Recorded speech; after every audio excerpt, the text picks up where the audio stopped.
Welcome to the Coastin With Quayz series, where I hit the road for a coaster-packed adventure across North America. Ride along as I conquer record-breaking roller coasters, explore new parks, and earn new coaster credits. 9 parks, 12 days, thousands of miles of thrills. This is an ultimate amusement park road trip. This is Coaster Tour North America. Coming up on this episode, I head back to Six Flags Great America for my second day in the park. Early on, I encounter some problems on Superman Ultimate Flight. I am still able to get a bunch of the new credits that I need for the park, and I get some re-rides on coasters like Wrath of Rakshasa, Goliath, and the absolutely wild B&M Hypercoaster, Raging Bull. So stay tuned for this episode of Coaster Tour North America, Episode 10, Six Flags Great America. Well, hello everybody. Welcome to episode 10 of Coaster Tour North America. It's wild to me to think that I'm on episode 10. There's only 2 episodes left after this, but back to today. First of all, I'm Mark, aka Quayz, and I'm here at Six Flags Great America for a full day in the park. If you watched episode 9, you watched an episode where I was here for about 2.5 hours, but it was a great 2.5 hours. I got 6.5 credits. I say 6.5 because Flash Vertical Velocity, the Intamin Impulse coaster, went down while I was on the ride. So I rode half the ride, and then they stopped us halfway through the ride. So you can go check that out in the last episode. But today I'm excited to get the rest of the credits that I need here. Unfortunately, it looks like Max Force is not going to be running. It's been on an extended closure, so I won't be able to get that credit, which is a shame, because that is one credit that I really wanted. The acceleration on that ride is supposed to be insane, but I'll have to come back at a different time and get that one. So let's get through to the ticket gate because it's almost opening time for the park, so let's go.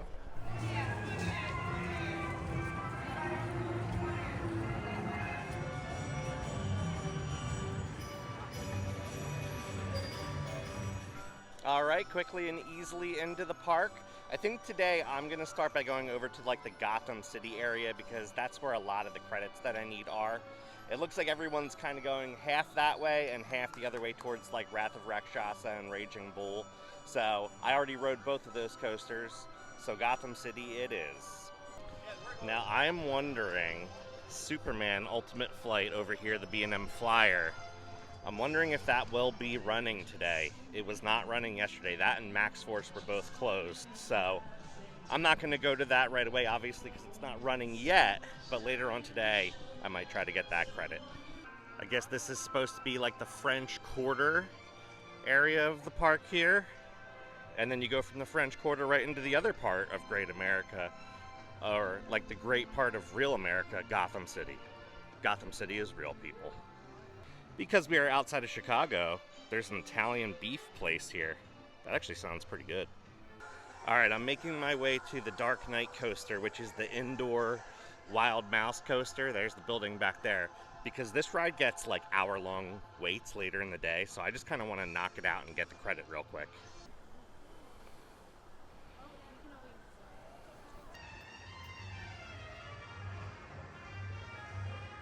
This is great. I'm getting like right into the station. There's no line. See, this is the perk about getting to a park first thing. You can get on coasters that are going to have those long waits later in the day. Not the coaster I would prefer to ride first, but whatever you got to do. Well, this press conference today to not only meet you in person, but to reaffirm the promise that I made.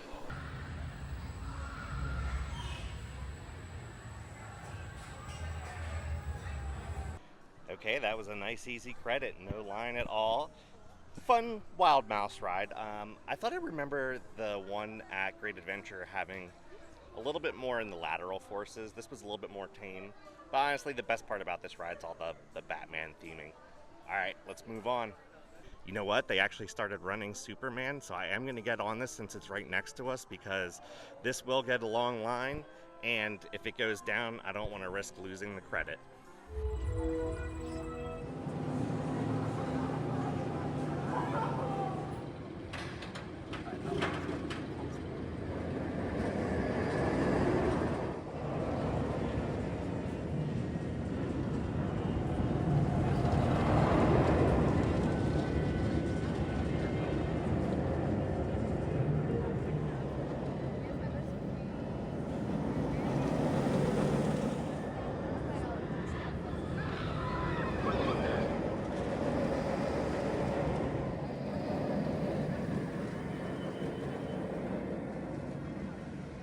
Oh man. Well, that was like an hour and 15, hour and 20 minutes to get on Superman. Now, it would have been 20, 25 minutes tops. They're only running one train, which is negative number one. But halfway through the ride, it broke down because the train was getting stuck on the brake run. And then that took about 20, 25 minutes to fix. And then I got first row. I'm like, great. I was about to get on the ride, and the car that went in front of me also broke down on the brake run. So about another 20 or 25 minutes goes by. Comes into the station, get on, ride it, and it breaks down and gets stuck on the brake run while I'm on the ride. Took about 10 or 15 minutes for maintenance to come and get us off. That was a lot of work for one credit that wasn't even a good one. Superman Ultimate Flight, B&M Flyer, just like all the other ones that are at Six Flags parks. Not great. The pretzel loop is fun and forceful. The first drop is fun. But for me, that is you ride it to get the credit, and that's what it was. Now that that's done, time to move on. All right, making my way over to Gotham City. We got a few coasters over here. We got the Joker, we've got Batman the Ride, and Flash Vertical Velocity. So let's get all three of those credits.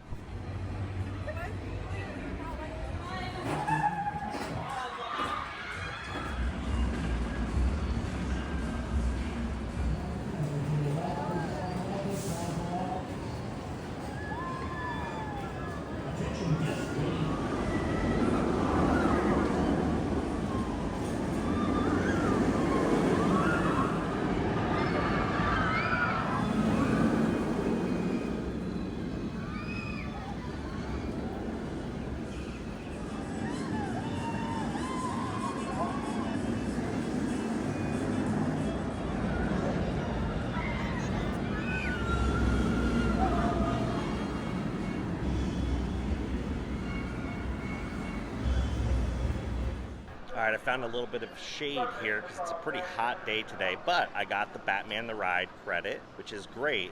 It's a B&M invert. In fact, it is the original B&M invert, the very first one. That Batman ride has been cloned in numerous Six Flags parks, including one that's close to me, Great Adventure. But this one was really fun. It's still really smooth and rode really well considering it was built in 1992.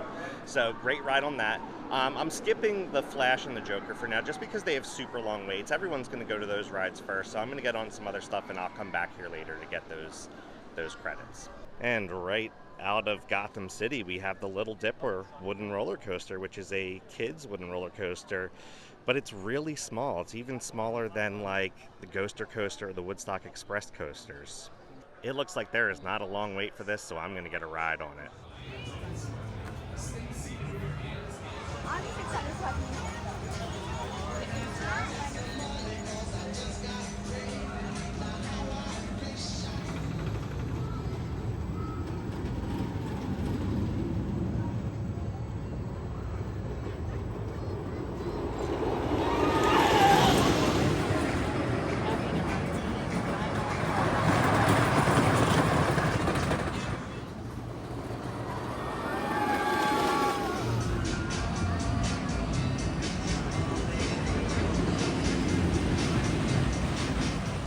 Little Dipper was a lot of fun. You know, I love it when parks kind of take care of and honor classic wooden roller coasters. That was built in 1950, and it's a fun little ride. Obviously, it's meant for little kids, but had a pretty cool kind of figure eight layout.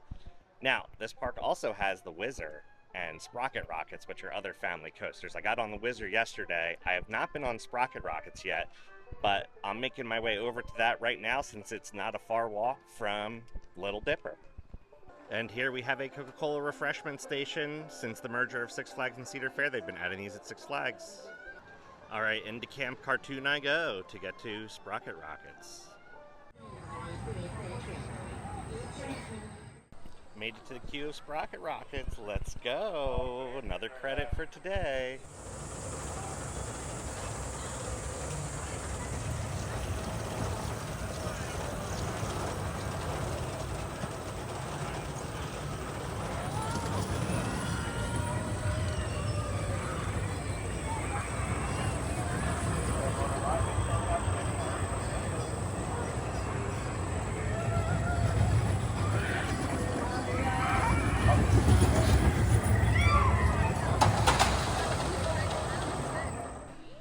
Bucket Rockets in the books. I think credit number 228. That was actually a fun little kids coaster. It has a nice little twister layout. There was one spot where I actually got a little bit of laterals thrown to the right, so that was fun. But now we're gonna move on. Goliath is right here, so I think I'm gonna get in line for that. And then I wanna make my way over towards X-Flight because I haven't been on that yet. All right, made it to Goliath. Let's get on it.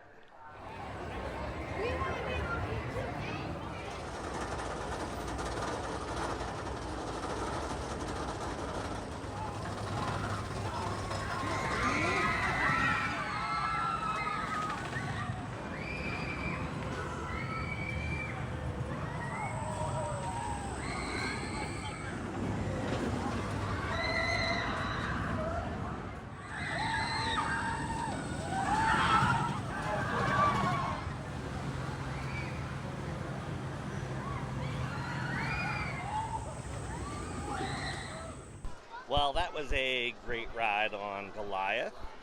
It's a shorter ride, but it's got some nice punch to it. I think my favorite moment is the back-to-back inversions, the dive loop and the zero-G stall. But also, after the first drop, you go into a huge turnaround, and it's a really cool turnaround because you're almost going vertical when you go up it and down it, so it's like a semi-top hat, so very cool moment. But shorter ride, and it does have the topper track, so this is in the bottom for me for RMCs, but I don't know if I would put it below Jersey Devil Coaster or above it. I have to think on that a little bit. But either way, it's top 2 in this park, so good ride. Okay, so from Goliath, I'm going to make my way across the county fair here over to X-Flight because I still don't have that credit. So we'll get on X-Flight and then we'll work a little bit past that and go to Viper. All right, I've made it to X-Flight. This is going to be a really long wait for this B&M Wing Clip coaster because it's running one train ops, but got to get that credit. So let's get into the line.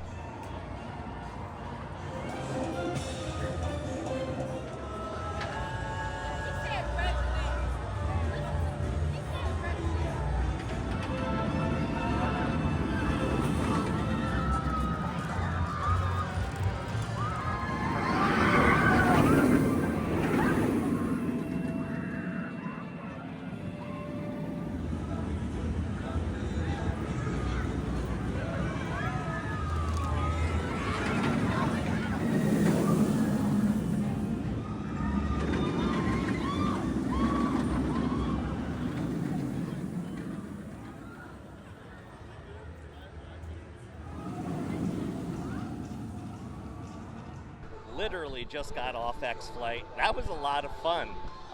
It's similar to Gatekeeper at Cedar Point in that it has that wing over first drop, but it's much more compact, so it's definitely more forceful. And I love that this ride has no mid-course brake run. It's just one element after the other. I especially like the inline twist that goes through the near miss. It's like a airport watchtower type thing. And then I also really enjoyed the Immelman. I sat on the left-hand side, so when I went down the first drop, I really got thrown over that wing over. So X-Flight was a really good ride. That's actually one of my favorite rides here at Great America so far.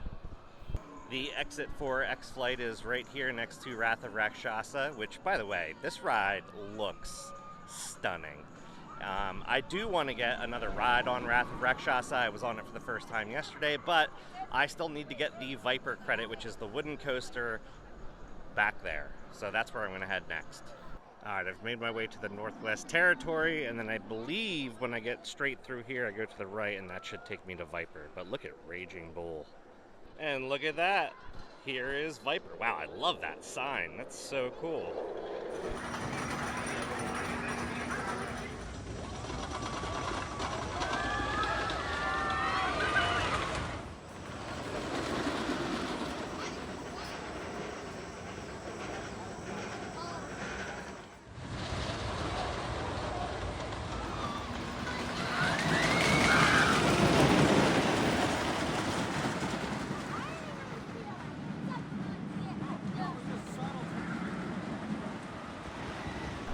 The 30-year-old Viper felt like the 30-year-old Viper wooden roller coaster. I say that, but it actually had a really good twister layout, kind of going back and forth, you know, dipping through the structure. This park already has an RMC, so I think that this ride would be the perfect candidate for GCI Titan track. Just put some steel track on some of those rough areas like the valleys, smooth it out a little bit, but still maintain the layout of this ride because it's a lot of fun. So, Viper, not too shabby for a 30-year-old wooden roller coaster, just a little rough in some of the valleys. It's time to walk over to Raging Bull and get my second ever ride on that. Now, the first time I rode it, I was incredibly surprised by the airtime. It is, in some spots, ejector. Now, I had a back row ride, but if you look at the brake run ahead, when the train comes over that, it barely stops. And I got thrown out of my seat on it. So hopefully, this next ride is more of the same.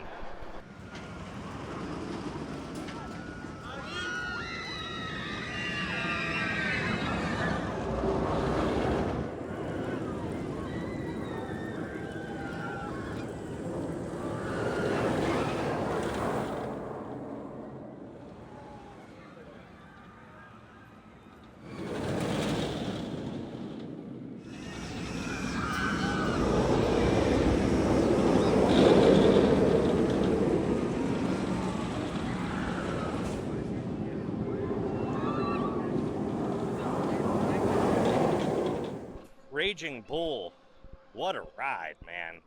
I don't know that I would say it's my favorite B&M Hyper, but it's probably in the top 3 or 4. It's just such a unique layout, being a twister layout, and for me, easily the best part is coming off of the mid-course brake run. You get crazy airtime. I got another back row ride, so super fun. I'm glad I got on it when I did, because a few days after I'm recording this, it's getting closed temporarily to get repainted, but it does need a repaint. It's looking kind of rough. All right, the pathway from Raging Bull led me back here to Wrath of Rakshasa, so I am going to get one more ride on this, since I only had one ride on it yesterday.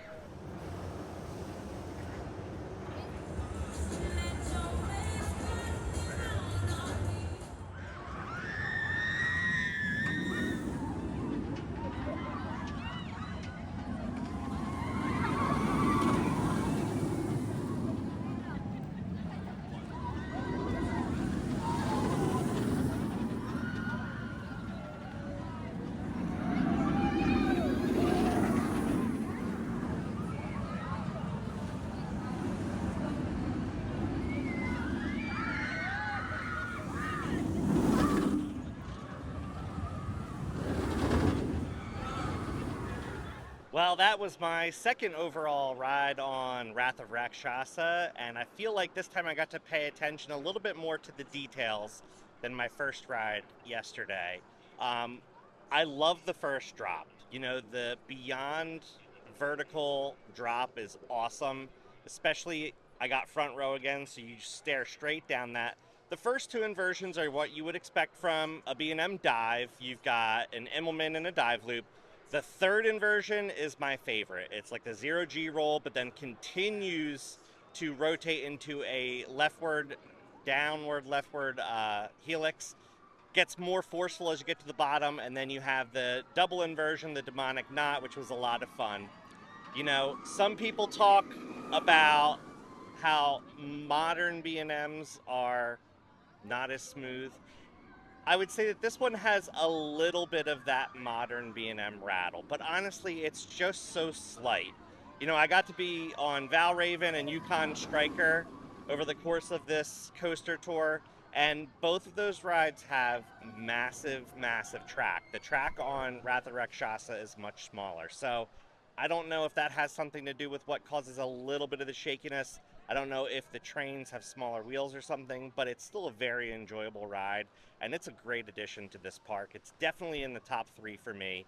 I haven't been on Max Force, so I don't know where it would factor in with that, but without going on Max Force, definitely in the top 3. I'm going to make my way back across the county fair to the other side to Gotham City to see if I can get on the Flash and Joker, because I really need to kind of leave this park within the hour. So I kind of got a ride on Flash last time I was here. I'm going to see if I can get on that to officially get the credit for that, and then I'll make a last-minute decision about Joker. If I'm being honest, I'm kind of getting tired of the S&S free spins, but if the line's not too long, I will get a ride on it. Back to DC Universe. I can see the Flash from here. Hopefully I can get on it and fully ride it this time.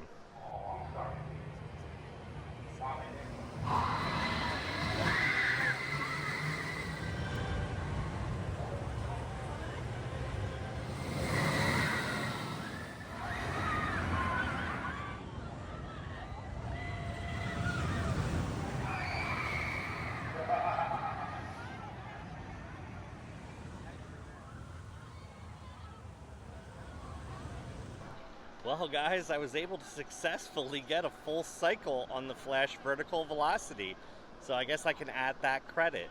Now, behind me is Joker, the S&S free spin, and if I'm being totally honest with you, the line is like 45 minutes. The app says it's only 10 minutes, but I saw how many people are in line, and I know how capacity is on S&S free spins, and it's at least 45 minutes.